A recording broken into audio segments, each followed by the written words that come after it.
నమస్తే. నేను మీ కుప్ప పద్మిని. ఇన్నాళ్ళు మీ సపోర్ట్‌ని నాకందిస్తూ, మీ ప్రేమని నాకందిస్తున్న ప్రతి ఒక్కరికి కృతజ్ఞతలు. ఇప్పుడు చూడబోతున్న ఈ వీడియో కూడా ఖచ్చితంగా మీకు ఉపయోగపడుతుంది. లైక్, షేర్ అండ్ సబ్స్క్రైబ్ చేసి మీ ఇష్టాన్ని, అలాగే మీ సపోర్ట్‌ని నాకందించండి. అలాగే ఈ వీడియో పట్ల మీ అభిప్రాయాన్ని కామెంట్ సెక్షన్‌లో కామెంట్ చేసి నాకు తెలియజేయండి. నమస్తే. నమస్తే. Welcome to our channel. నేను పద్మిని. ప్రస్తుతంతో పాటు ప్రముఖ ఆధ్యాత్మికవేత్త, ప్రముఖ న్యూమరాలజిస్ట్, లక్ష్మీ నరసింహస్వామి ఉపాసకురాలు శ్రీమతి స్రవంతి గారు మనతో పాటు ఉన్నారు. మాట్లాడదాం. నమస్తే అక్క. నమస్తే పద్మిని. అక్క 26 నంబర్ గురించి చెప్పండి చెప్పండి అంటూ ఒక కమెంట్ చాలా విరివిగా కనపడుతోంది. దీని గురించి చెప్తారా? అసలు న్యూమరాలజీ ప్రకారం 26 ని ఎలా చూస్తారు? 26 డేట్ ఆఫ్ బర్త్ వాళ్ళు ఎలా ఉంటారు? ఇట్లాంటి విషయాలను 26 డేట్ ఆఫ్ బర్త్ వాళ్ళు అవతల వాళ్ళకి అర్థం కాదు తొందరగా. చాలా, ఎందుకంటే మీరు చూడండి 8 వస్తుంది కదా, 8 అంటే ఏంటి, ఇన్ఫినిటీకి నిదర్శనం అది. అయితే వాళ్ళకి కోపం ఎక్కువగానే ఉంటుంది, ప్రేమ ఎక్కువగానే ఉంటుంది.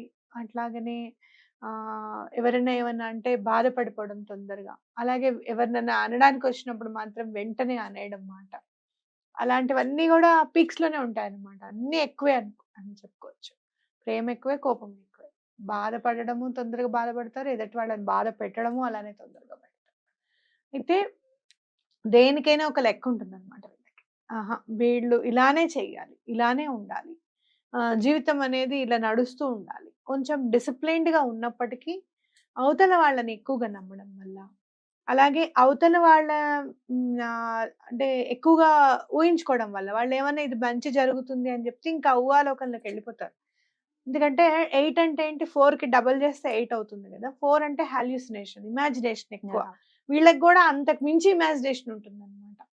రాహు కంటే కూడా ఎక్కువగా ఉంటుంది, డబుల్ ఇమాజినేషన్ ఉంటుంది. ఆ ఇమాజినేషన్ మీదనే ఆధారపడి ఉంటుంది అంత లైఫ్ అంతా అని అనుకుంటారు. అది అలా ఉంది అంటే అలానే ఉంటుంది. ఎవరైనా ఒకటి ఎగ్జాంపుల్ గా ఒక పిక్చర్ చూపించారనుకో, ఇది ఇలా ఉంటుందిరా, ఈ బిజినెస్ ఇలా ఉంటుంది, ఇలా చేస్తే ఇలా ఉంటుంది అంటే అది అలానే ఉంటుందని నమ్మేస్తారు. ఫస్ట్ టైం ఎవరి మాట అయితే వింటారో అదే నిజం అనుకుంటారు. అలా ముందుకెళ్ళిపోయి లాస్ అయిన వాళ్ళు కూడా చాలా మంది ఉంటారు 26 నెంబర్లో. అయితే వీళ్ళు చేయాల్సింది ఏంటి అని అంటే, వాళ్ళ లైఫ్ లో డిసిప్లిన్ ని ఇంపార్ట్ చేసుకోవడం. ఆ డిసిప్లిన్ కూడా ఎంత వరకు ఉండాలో అంతవరకు ఉండాలి. ఇది ఇక్కడ పెట్టావు, అది అక్కడ పెట్టావు అని సతాయించడం కానివ్వండి ఇంట్లో వాళ్ళని, లేకపోతే వాళ్ళకి నచ్చిన విధంగానే ఇల్లు ఉండాలనుకోవడం కానీ ఇలాంటివి జరగకూడదు. ఫైనాన్షియల్ గా చూస్తే మాత్రం పూర్వజన్మలో ఏదైనా మిస్టేక్స్ చేస్తే 26 అండ్ 29 లో పుడతారు అనేది న్యూమరాలజీలో చెప్పారు, నాకు నేర్పించిన వాళ్ళు. ఎందుకంటే 26 ఇస్ ప్రళయం నెంబరు అని చెప్తారనమాట. నేను చదువుకున్నప్పుడు అదే చెప్పారు నాకు.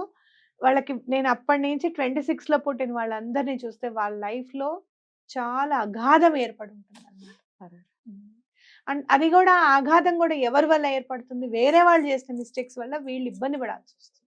Is it only for 26 or 8 ఏదైనా 8, 17 అండ్ 26? 8, 17 అట్లా ఉంటుంది, కానీ 26 కి ఎక్కువ. 17 ఏంటంటే వాళ్ళు చేసిన మిస్టేక్స్ కి వాళ్ళు ఇబ్బంది పడుతూ ఉంటారు. అంటే వాళ్ళు అనాలోచితంగా చేయడం, ఎక్కడ కూడా ఇప్పుడు ఈ సమస్య గడిచిపోతే చాలు, నెక్స్ట్ టైం అప్పుడు ఆలోచిద్దాంలే, అది పీక మీదకి వచ్చినప్పుడు చూద్దాంలే అని అనుకునే తత్వం ఎక్కువగా ఉంటుంది 17 లో.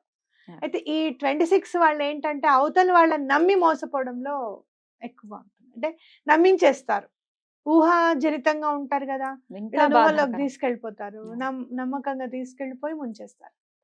ఎక్కువగా ఫైనాన్షియల్ ట్రబుల్స్ ఉన్న వాళ్ళకి ఎక్కువ మంది నేను 26 వాళ్ళని నేను చూసాను, చాలా ఫైనాన్షియల్ ట్రబుల్స్ లో ఉంటారు.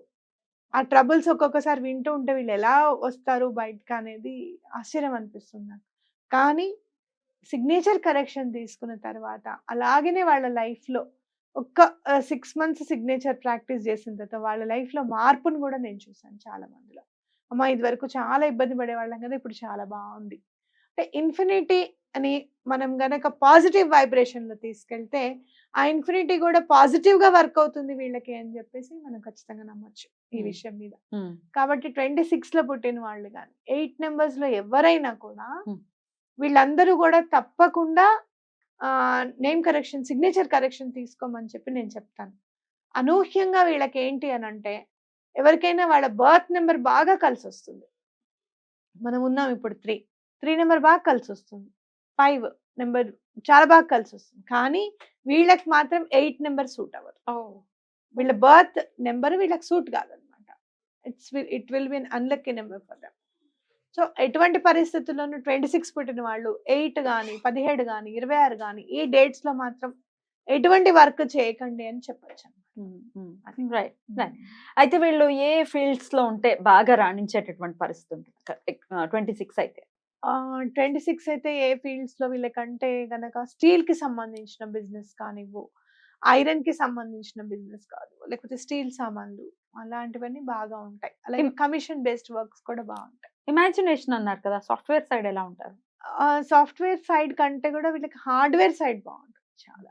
ఎక్కువగా ఏంటంటే ఎక్కువగా వీళ్ళకి ఆలోచన కంటే కూడా వర్క్ మీద అంటే బండ వర్క్స్ ఉంటాయి చూడు, కొన్ని కొన్ని వర్క్స్ బాబోయ్ బరువెత్తే పనులు మనం చేయలేము అని అనుకుంటాను చూసావా, అలాంటి వర్క్స్ బాగుంటాయి వీళ్ళకి. అండ్ మోర్ ఓవర్ వీళ్ళు పెద్ద పెద్ద డాక్టర్స్ ఆర్ ఫ్రమ్ 8, ఎందుకంటే వీళ్ళకి విపరీతమైన ధైర్యం ఉంటుంది.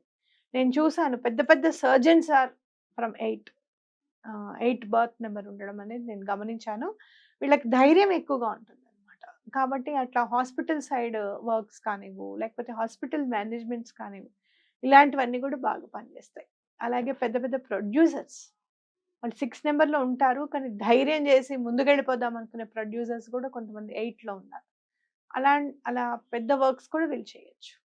వీళ్ళకి కలిసి వచ్చే కలర్స్, డేస్ ఒకసారి చెప్పండి. లైట్ బ్లూ కలర్స్ ఏమైనా సెట్ అవుతాయి. సాటర్డేస్ అంత వర్క్ చేయకపోవడం, ఎందుకంటే 26 8 నెంబర్ పడనప్పుడు సాటర్డే కూడా పడదు అని నేను అనుకుంటాను. కాబట్టి వీళ్ళు ఏదైనా కానీ ఫ్రైడేస్ చేయడం, అలాగే మండేస్, అంటే శని భగవానుడికి ఈశ్వరుడు అంటే చాలా ఇష్టం. మండేస్ వర్క్ చేయడం కూడా చాలా మంచిది. సండే ఏ పని చేయకపోవడం, ఏ పని చేయకుండా ఉండడం బెటర్. అది ఎట్లాగో సండే ఏమి మనకి వర్క్ ఆఫీస్లో అవన్నీ ఎలాగో హాలిడేస్ ఉంటాయి కాబట్టి ఇంపార్టెంట్ డెసిషన్స్ అవి తీసుకోవడం కూడా సండే చేయకుండా ఉండడం అనేది బెటర్. ఖచ్చితంగా తీసుకోవాల్సిన జాగ్రత్తలు ఏంటక్క?